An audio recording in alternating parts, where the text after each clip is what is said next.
Today we'll be looking at exam 2 for a cooling tower, and it states a 10-meter tall cooling tower with a 100-meter squared cross-section has diagonal slats over which flowing water comes in contact with counterflowing air. The diagonal slats provide 5 meters squared of water-air contact area per cubic meter with a negligible drop in air pressure. The heat transfer from air to the water film flowing down the diagonal slats of the cooling tower is well correlated by this Nusselt number equation. And then we are given that 50 kilograms per second of water is fed to the top of the tower at 70 degrees Celsius, and air is fed to the bottom at a superficial velocity of 5 meters per second, and which exits the top of the tower at 40 degrees Celsius and 90% relative humidity. Under these conditions, the air/water heat transfer coefficient was measured to be H is equal to 10 watts per meter squared per Kelvin. For simplicity, you may approximate the Lewis number of the air/water mixture to have a Lewis number of 1. So we're going to begin with question 1, which asks us to derive and explain the differential equations governing air temperature, water temperature, and water mole fraction in air. So to begin, we're going to draw out the initial column for the cooling tower. So we'll begin by drawing just a cube.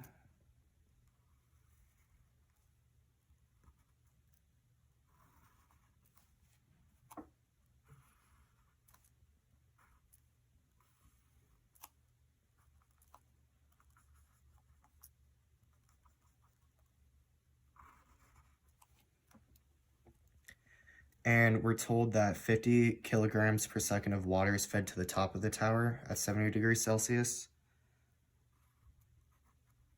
So 50 kilograms per second H2O at 70 degrees Celsius. And air is fed to the bottom at 5 meters per second.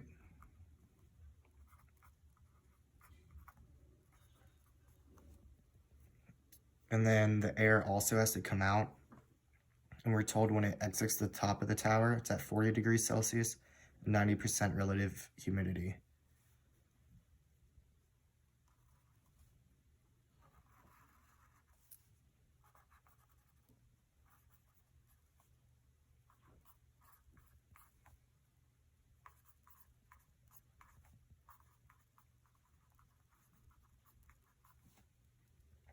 We're also told that the cross-sectional area is 100 meters squared. So this area is 100 meters squared. The height is 10 meters tall. And the first thing we need to do is calculate the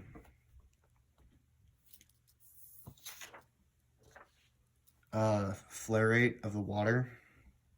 And to do that, it'll be GW is equal to the flow rate of the water as it enters the column, which is 50 kilograms per second all over the cross-sectional area, which is 100 meters squared, and this goes out to 0.5 kilograms per meter squared per second.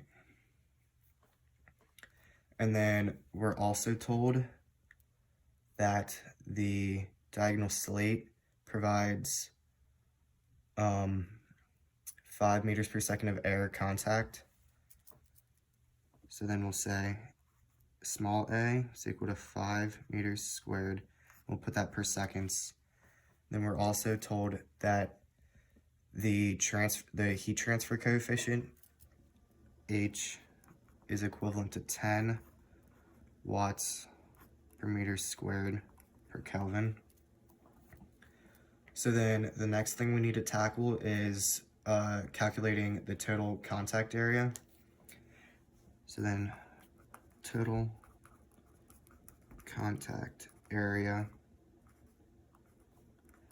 is going to be equal to the cross-sectional area, which is 100 meters squared, times by the height, which is 10 meters, and then times by the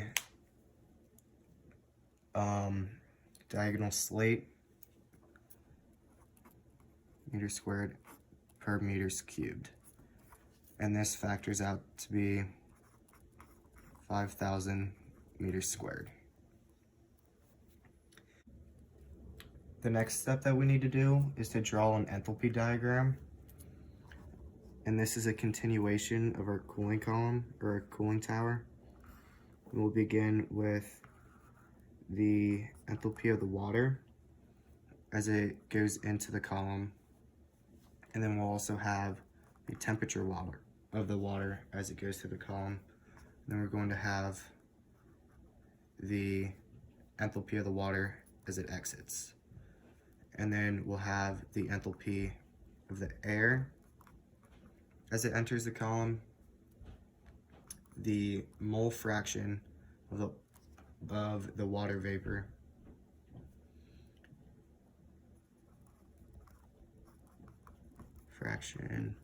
the water vapor, and then also the temperature of the air as it enters. And then we're also going to have the enthalpy of the water as it exits and the temperature of the air as it exits. And knowing this is a 10-meter tall tower, and we're going to have the top of the tower be 0, and the bottom of the tower be 10 meters. And this is equal to dz. From here, we're going to create a concentration diagram. So to begin, it'll be a line, and this is of water. And we'll have CW infinity, which is the bulk concentration of the water from the surface, and CWI, which is the concentration of water at the interface. And then knowing this, we can go on and create our energy balance differential equation.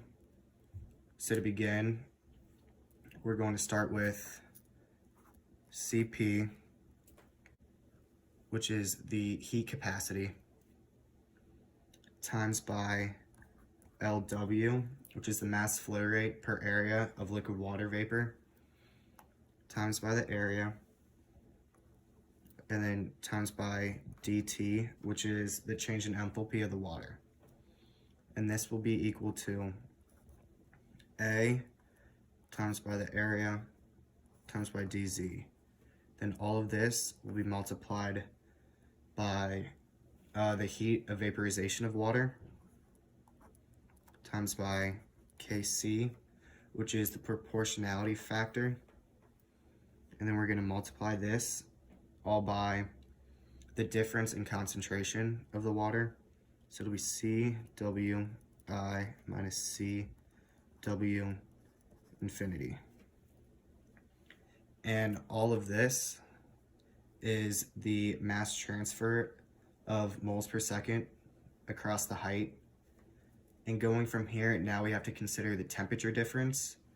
So the temperature difference is equivalent to, and this will be added on, I'm just going to write it down another line, and this will be equal to the convective heat transfer coefficient times by the temperature of the air minus the temperature of water.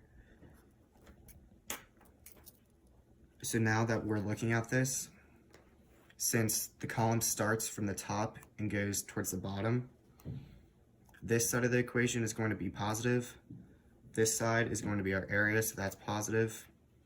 And the temperature is also going to be positive because the air gets hotter.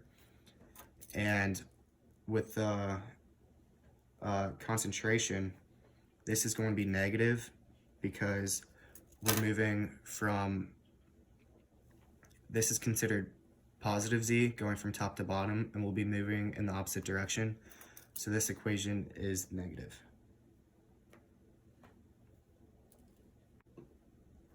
So this whole equation is our energy balance. And this is our energy balance differential equation. Next, we're going to do our differential equation for the differential change in temperature. And we're going to start off by drawing another we're going to be looking at this diagram. And when we look at this diagram, we can tell in the top section, as the enthalpy of water enters, the enthalpy of the air leaves. For the top half of the column, its enthalpy difference is equal to HA minus HW. For the bottom half of the column, we can see that as air enters, the enthalpy of the air enters, the enthalpy of the water leaves. So for the bottom half, it is also equal to HA minus HW.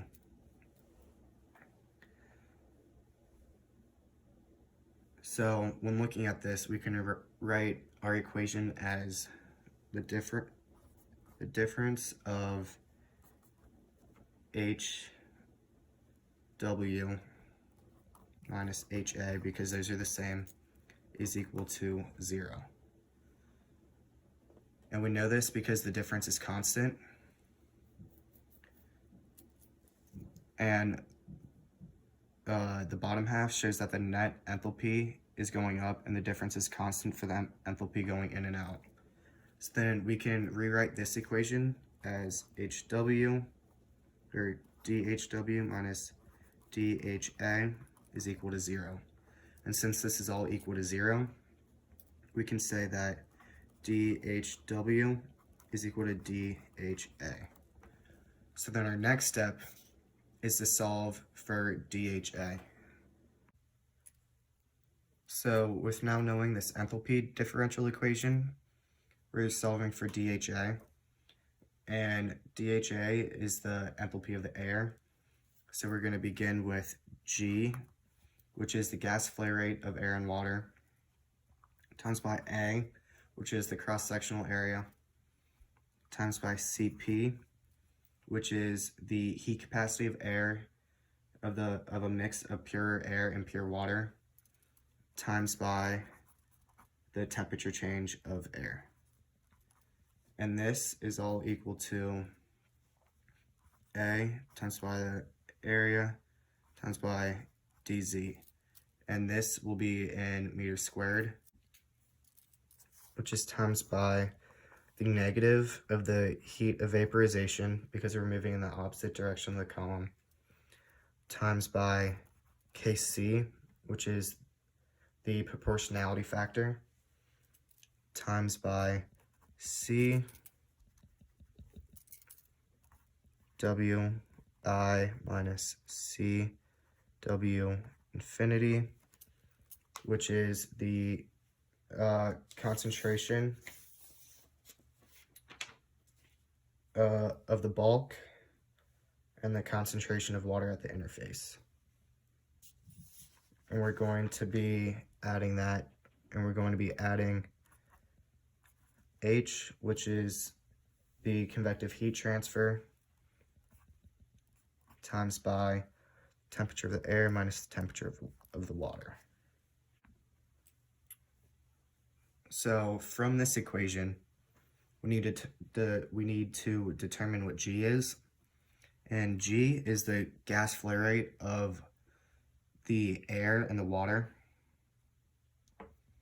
So it is equal to GA, which is the gas flare rate of air, plus G water. And from here we need to solve for GA.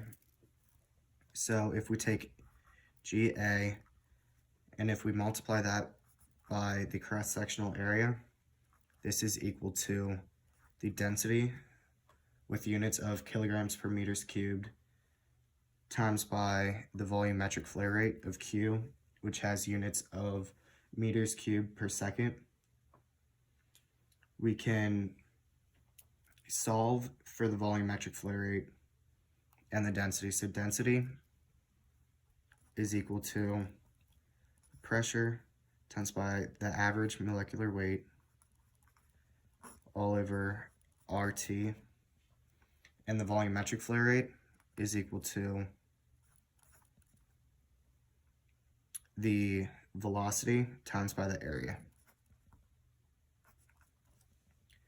And with P, we're going to state it's at atmospheric pressure, which is 101,325 pascals.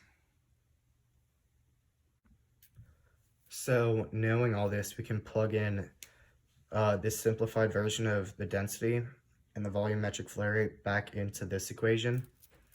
So we'll have GA times by the cross-sectional area is equal to pressure times by the average molecular weight all over RT times by the velocity times by the cross-sectional area. So these two areas will cancel. And then next we need to solve for the average molecular weight. So M average is in terms of kilograms for the number of moles. So this is equal to GW, which is the gas flow rate of water, plus GA, which is the gas flow rate of air, all over the gas flow rate of water divided by the molecular weight of water, plus the gas flow rate of air all over the molecular weight of air. From here, our next step is to calculate the gas flow rate of the water. So then GW divided by the molecular weight of water is equal to Y, which is the mole fraction, times by big G divided by the average of the molecular weight. And all of this is equivalent to the number of moles of water that flows through the system. And G is the superficial mass flow rate. So if we rearrange this, we can say that the flow rate of water is equal to Y, the mole fraction, times by G, the superficial mass flow rate, divided by the average molecular weight, times by the molecular weight of water. From here, we need to think about how Y changes with position. And to do this, we need to do a mass balance. And we need to think what is the amount of mass that gets added on. So to do this, we're going to do dy, which is the change in the mole fraction, times by big G, which is the mass flow rate, times by A, which is the cross-sectional area. This will all be divided by the average molecular weight. So then when we do this, we can rearrange this equation, and this will be equal to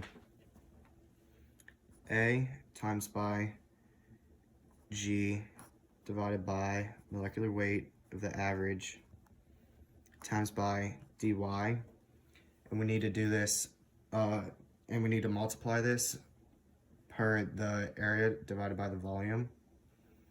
So this will be equal to A times by A with respect to its position, times by the rate, which is also the molar flux, which will be Kc, which is the proportionality factor, times by C of water of the initial minus C W of the bulk.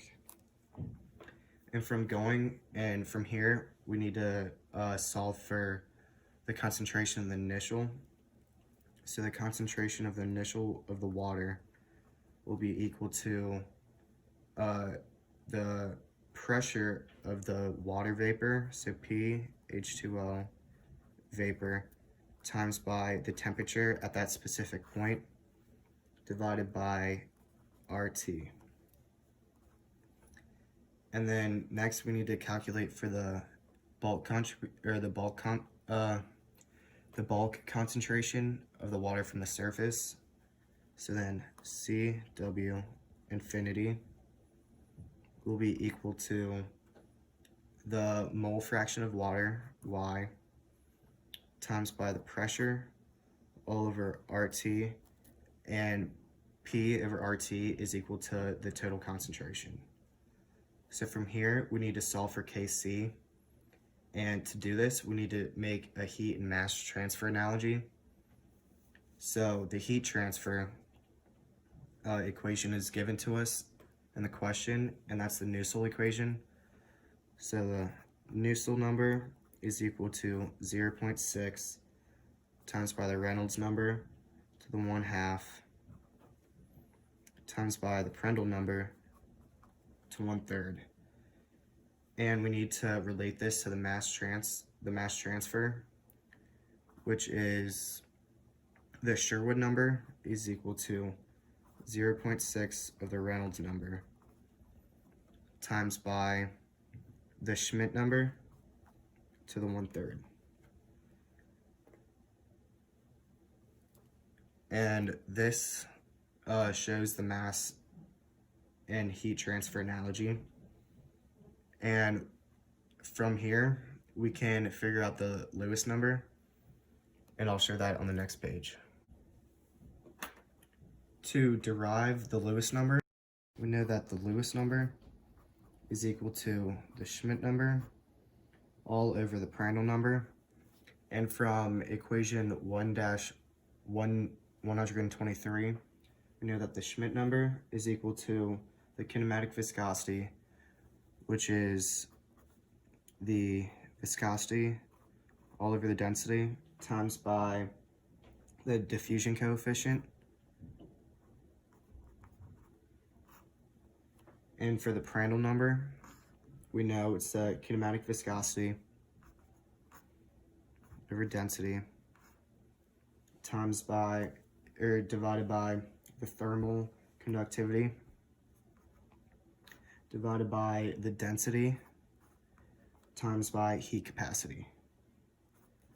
So when we rearrange this equation, it is equal to mu all over density times by the diffusion coefficient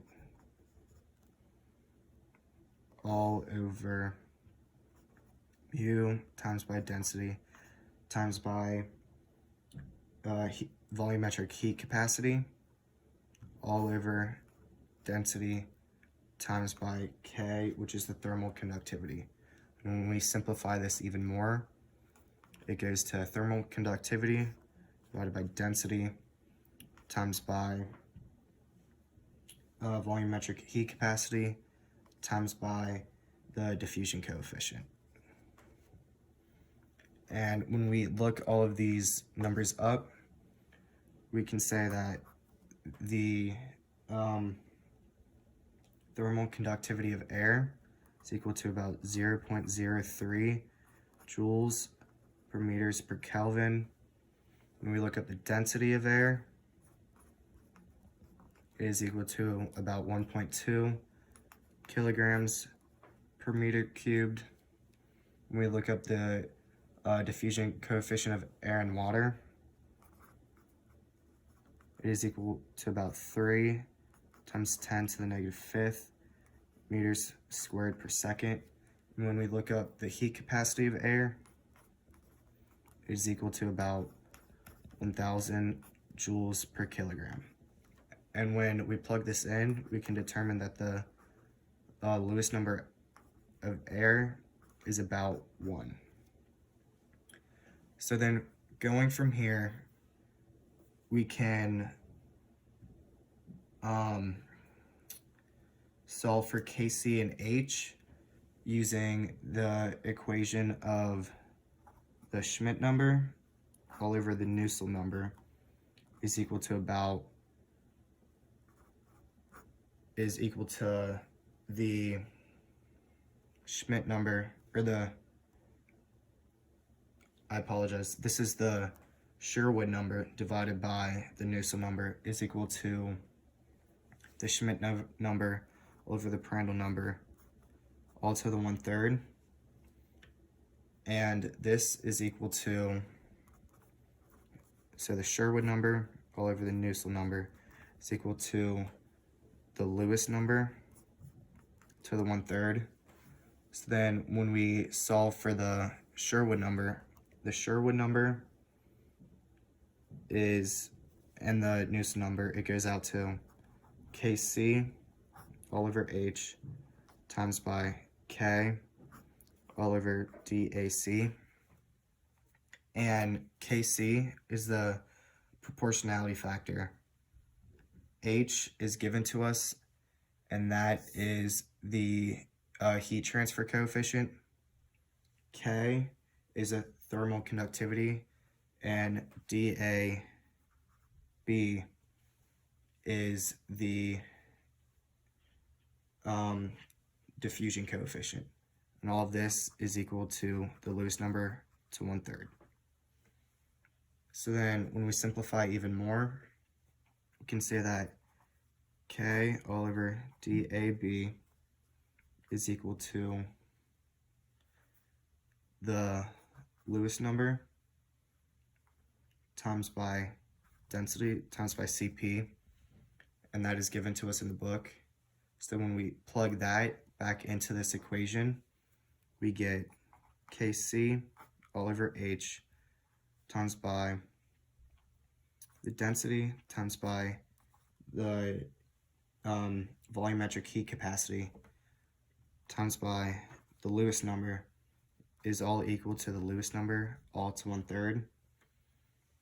So then if we multiply H over and divide the Lewis number to 1/3 by the Lewis number to 1, we get Kc is equal to Kc times by the density times by heat capacity is equal to H, which is